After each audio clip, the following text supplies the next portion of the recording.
أعوذ بالله من الشيطان الرجيم إن الله لا يغير ما بقوم حتى يغيروا ما بأنفسهم وإذا أراد الله بقوم سوءا فلا مرد له وما لهم من دونه من وال. Allah subhanahu taala Qur'an-ı Kerim'de ayta, şınlıkta Allah bir kavminin halini özgertmez. Hatta ul kavm özünün halini özü özgertkenge şaklı. Yani Kur'an bilen amel kılıp, onun şükürün üstegen kavmden Allah Teala hidayetini almaz. Hem dünya nimetlerinin şükürün ötegen kavmden dünya nimetlerin olmaz. Şulayık özleri tırışıp hem küreşip Allah yoluna kirmegen kavmini Allah dinge kişilep kirtmez. Onlarga hidayet hem cennet birmez. Hem eğer bir kavmge zarar birge tilese Allah ul zararını tuktatuşu yok. Hem onlarga Allah'dan başka yerden bir işe hoca bulmaz. İslam dini kişi köngülün terbiyelerini maksat etip koya. Peygamberlerinin tüp vazifaları bulup kişilerin köngüllerine iman urnaştırıtıra. Bugün koy birevler yok şubat şakiler de bütün kişinin namazga bastırır, dinli iter deyip koy birevler halifet tüsekkine bütün kişiye dinini kirtip bula deyip hıyallanalar. Bir peygamber de üzerine İslam devleti tüzünü maksat edip koymuyor. Devlet halkı Müslüman bulgandağına İslam kanunlarını turmuşka oşarga mümkün. Hem şu vakittağına onun potçası da Müslüman bulurga mümkün. Onun için her kişinin terbiyelerge, her kişinin köngülüne ötüp kirge gerek. Elbette bunun için en ilk özünün köngülünde iman bulurga teyir. Yani özünün köngülünde terbiyelerge gerek. Şuna göre Allah subhanahu teala Kur'an-ı Kerim'de ayta İnna Allah la yugayru ma bi kavmin hatta yugayru ma bi enfusihim deyip. Yani şınlıkta Allah bir kavminin halini özgertmez. Hatta ul kavm özünün halini özgertkenge şaklı deyip. Kişinin köngülü pak bulsa, onun köngülünde iman bulsa, ul şuşu devlet kanunları kısalarında da şeriatça turmuş olup bara ola. Hatta Gadir Sudya da özü hüküm itatıran kanunlarda kimçiliklerini bitirge seretli bula. Emme zalim Sudya'ga kilgende ise ul kişini hüküm itkende öz menfaatlerinden çıkıp kanunlar bilen özü tileyençe oldaşırga türlü hayleler kururga mümkün. Her kişi turmuşta özüne özü Sudya. Bana ya imanı güçlü kişi şeriat kanunlarını bozmasa özünde bozmaska özünde güç taba hem turmuşun Allah'ın kanunlarına negizlenip alıp bara. İmanı zayıf kişi turmuş lezzetlerin olu için şeriat özgertüge hayla kura. Milletlerinin olga kituğuna, köngülünün paklığı sebep bulgan kibik. Milletlerinin ortka kalığına, helak buluğuna da köngülünün selamet bulmağı, ahlaksızlık sebep bula. Allah Teala Kur'an-ı Kerim'de ayta كَدَأْبِ آلِ فِرْغَوْنَ وَالَّذ۪ينَ مِنْ قَبْلِهِمْ كَفَرُوا بِآيَاتِ اللّٰهِ فَأَخَذَهُمُ اللّٰهُ بِذُنُوبِهِمْ إِنَّ اللّٰهَ قَوِيٌّ شَد۪يدُ الْعِقَابِ ذلك بأن الله لم يكن مغيرا نعمة أنعمها على قوم حتى يغيروا ما بأنفسهم وأن الله سميع عليم. Allah subhanahu teala bu kafirlerin sıfatı Firavun kavmi hem bunlardan evvelki kavimler gibi. Ul kavimler Allah'ın ayetlerine şanmadılar. Allah onların günahları için gazap bilen tuttu. Şınlıkta Allah Teala kuvvetli hem güç oluda katı gazaplıdır. Onlarga bu gazap şu sebeplidir. Allah bir kavimge birgen nimetin özgertmeyi, ul kavim özlerin özgertkenge şaklı. Yani bir kavim naşarlıkını toşlap yokşulukka özü tilep çıkmasa, Allah elbette onu küçülep çıkarmıyor. Hem bir kavim yokşulukını toşlap yamanlıkka çıkmasa, elbette Allah küçülep çıkarmıyor. Köngülünü terbiyelegende iki nersege iktibar iterge gerek. Birincisi kişi fitri iman bilen tuğa. Hem şu sebeple ulu yakşılıkka amtıla. Kişi yakşılıkka irişip lezzetlene. En aşarlık ise onu koyuğa sala. Ul üzün turmuşunun hem yaşayışının mağnasını haklıkta taba. İkincisi kişi her nersege jingil koravşan. Şu sebeple dünya lezzetlerine aldanıp turuldan toplarga ahirçikte Allah'ın rahmetinden üzülürge mümkün. Her bir kişide şu iki sıfat var. Hem bu sıfatlar arasında üzlüksüz küreş var. Yani kişinin köngülü iman bilen küfürlük arasında küreşe. Şu küreşinin ahırı kürsete kişinin köngülü imanda mı, küfürlükte mi ikenin. Kişi ahir ömrünün ahirinde nidik ameller kıra hem ol nişik ule kıyamet gününde ursulay kubarla yani ameller ahirine qarab beyelene. Hem indi elbette indi kişini bir arba ittirip göz aldına getirsek onu tartıp baratırgan iki at ittirip qararga bular şu ikini birisi cennetke tarta birisi cehennemge tarta. Kişi qaysın kübrek rizıklandıra şunsu küçürek bula hem şunu yakka taba edem balasını alıp kirip gite. Şuna göre de münafşı bizning olatırgan ilimlerimiz, bilimlerimiz hem özümüz terbiyelewimiz ol bizni cennetke iltetirgan amellerimiz ol bizni cennetke ilte. Hem şu sebeple edem balası cennetke erişirge mümkün. Eğer de indi kimde bulsa indi dünyalıkka aldanıp münafşı eytip gitilgen misalda gibi indi cehennemge iltetirganın tuyundıra iken indi. Ol indi cehennemge alıp barıp onu eriştirecek. Allah subhanahu teala ite ونفسه وما سواها فألهمها فجورها وتقواها قد أفلح من زكاها وقد خاب من دساها ve nefis bilen hem nefisini öz faydasına yaraklayıtken Allah bilen antitem. İretti Allah ol nefiske yavuzlukni hem iretti takvalıkni, yakşılıkni.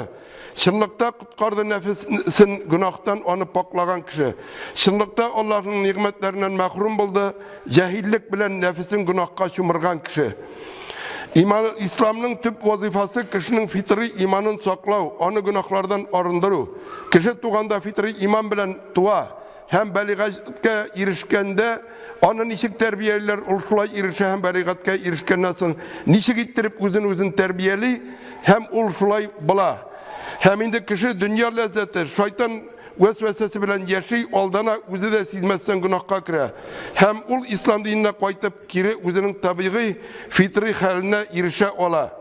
İslam dini pak din. Onu bir nerse bilen de pişiratırga gerek mi?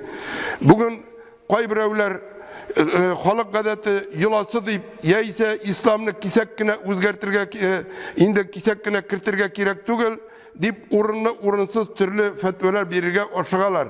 Yani özlerinin indi bir qaraganda niyetleri yaxşısı var indi kişini İslam'a tartırga tırışalar. Ama indi şuluk vakitte ekrinlik bilen kirtirge diyen söz ostunda onlar indi İslam'ını özgertip anlatırga tırışalar. Yenesi bugün bulaytırıp jingillik bilen bir adım atlatsak irtege ikinci adım atlatabız deyip. Ama İslam'ını pişiratsan irtege onu nişik itip kişiге anlatıp ağartırga bula. Hem indi bugün İslam'a kirtemiz deyip onu pişiratırga gerek değil. Nişik İslam var kişiге şulay anlatırga gerek. Ben kişilerini ışandıram deyip hakını yeşerirge, yolgan sülerge bir kiminin de hakkı yok. İslam dini bir türlü tügül. Allah Teala bizge dinini özgertmeske buyura. Hem Kur'an-ı Kerim'de Allah subhanahu teala buyurur beyte فَاَقِمْ وَجْهَكَ لِلدِّينِ حَنِيفًا فِطْرَةَ اللّٰهِ الَّتِي فَطَرَ النَّاسَ عَلَيْهَا لَا تَبْدِيلَ لِخَلْقِ اللّٰهِ ذَلِكَ الدِّينُ الْقَيِّمُ وَلَكِنَّ أَكْثَرَ النَّاسِ لَا يَعْلَمُونَ Allah subhanahu teala ey Muhammed aleyhisselam dinini halis Allah için kıl. Yani ihlaslı bulganın halde dinge yönelip sevaplı işlerge ündevde hem günahlı işlerden tıyuda istikametli bul. Ol İslam dini Allah'ın mahkem turu dinidir. Kişilerini şu İslam dinine yaraklayıp tüzüdü. Yani kişilerini Allah İslam dini için halık kıldı. Demek kişinin şın kişi buluğu İslam dini bilendir. Yugalgan kişilikni İslam'dan topub alığız. Allah'ın dinine özgermek yoktur. Bu İslam dini gayet turu, gayet güçlü, kıyametke şaklı kolatırgan dindir. Lakin kübrek kişiler İslam'ın haklığını bilmiler. Kişi asılda kurkam sifatta halık kılına.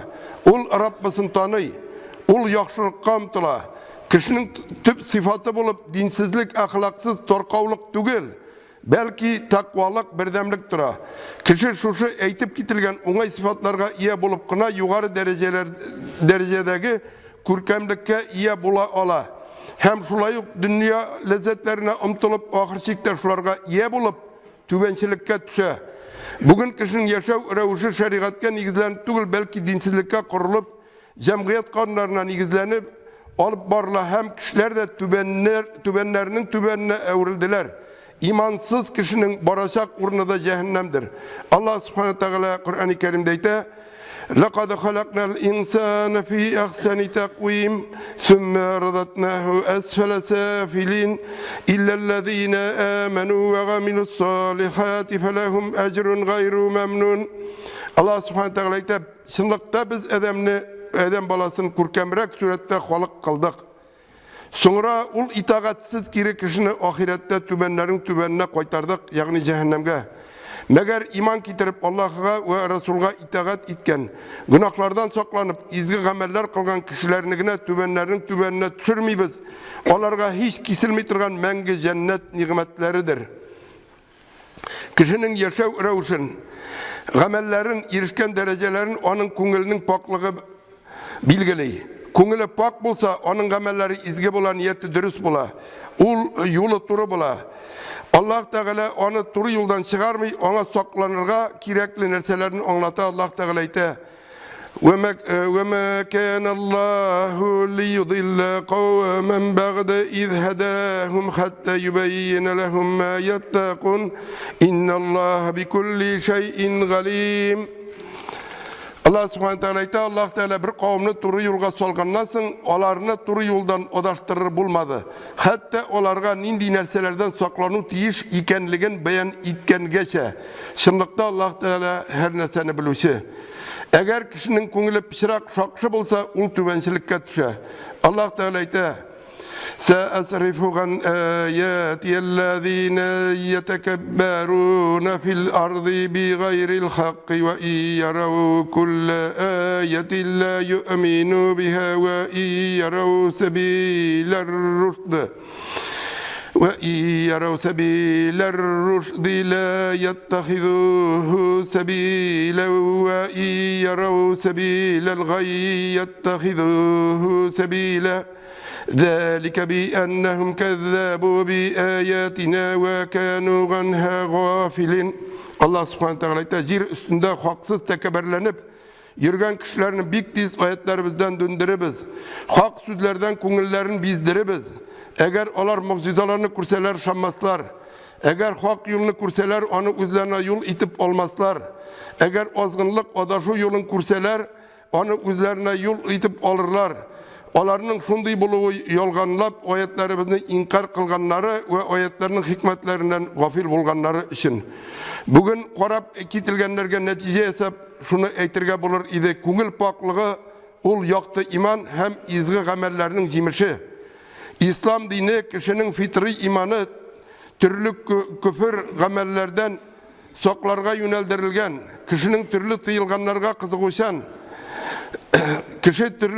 çünkü kişi türlü tıyılganlarga kızıguşan, Peygamberimiz sallallahu aleyhi ve sellem ayta: Adem balası kortaya hem onun bilen birge iki sıfatı yaşara, kumsuzluğu hem bitmez ümitleridir.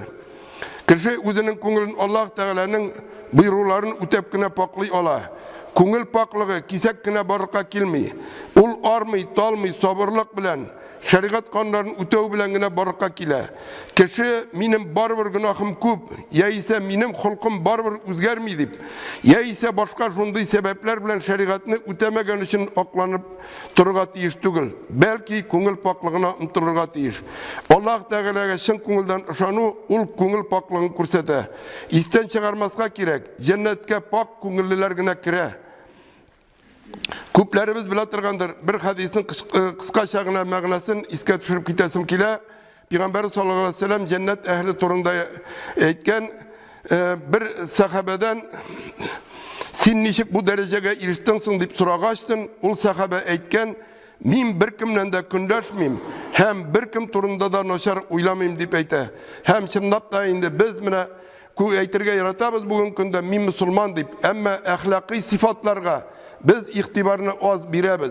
Bizge bunda bir bizge kışkırı bir nersede turmuy. Hem şuluk vakitte her biri biz özümüz musulman deybiz. Özümüzün karşı yaktağından tölep itebiz. Özümüzge yumuşak münasebette bulganın. Eyinde özümüz onlarga qarata yumuşak münasebette bulurga unutulmayız. Көп vakıtta fitneler şundan kelip çığa. Hem indi şuna göre de meşitke kilebіз iken, meşitte mesela indi imam, ya ise bizning bunda yukarı dini bilimge ие bulgan ustazlarımız var. Onlardan kilip sürüsü urunga, onlar kileler senin delilin koya deyip. Bu indi elbette ahlaklılıkını kursetmeyi. Hem indi nice yıllar eğitip kiletirgan, yani bugün günde tutalmayı. Birinci retken muhterem babaylarını, hem indi ustazlarımızı namazga bastıran bu onların dereceleri, bu babaylarga bulgan hürmet. Hem şunda da yeşler kilip, şu niga bu mine bu urunga min basam Sinanda niga onu bastırasın deyip tartkalaşar özünün babası atası kibik kine de tugul babası yaşındagilerge mine bu bizning ahlaksızlıkını көрсөтөр. Şuңara göre bizning dinimizde olga kitiş bulmayacak. Eğer de biz her birimiz özümüzün ahlakını dürüstlemesek, turlamasak, hem indi buysunuşan kıyafet olmasak barımızda, hem indi imamlarını, ustazlarını hürmetlemesek, ulularga biz ihtiram көрсөтмесек, ulularga ihtiram көрсөтүү, ул теге bütün yerde de көріне ol. Hatta мен şu öyle yan aytıp gitken birinci retkerde basuguna bulsa da babayını jiteklep tiginde ayağına kiyeyken onu tutup kolundan tutup ayağına kigirtü. Hem indi onu kirtü, küteri onun indi kolundaki ayakların, kiyimlerin, buruklerin alıp elip koyu. Hem namazdan sonra bugün bir bar yaşlarımız, vakitlarımız da var yaşlarga müracaat ettim. Babaylarını iğne iltip koyu, ol bir çoşu ihtiramlılıkını көрсөтө. Hem kile almagan babaylarımız var meşke, onlarını ilerine barıp ilerinen alıp kilo. Eğer de biz özümüzde de ihtiramlılık, yaxşılık terbiyelemiyiz iken, biz köpmegine İslam deyip kışkırsak da bizning ortadan yeruşi de bulmayacak. Biz hamanda şul torkav totar bulup kalaşakmız. Indi Allah subhanahu teala hemmelerimizge de sağlık, selametlik birsin, iman baylığı birsin, hem birge bulularımızı nasip kılsın. بارك الله لي ولكم في القرآن العظيم ونفعنا وإياكم بالآيات وذكر الحكيم إنه هو السميع العليم الغفور الرحيم المجيب الدعاء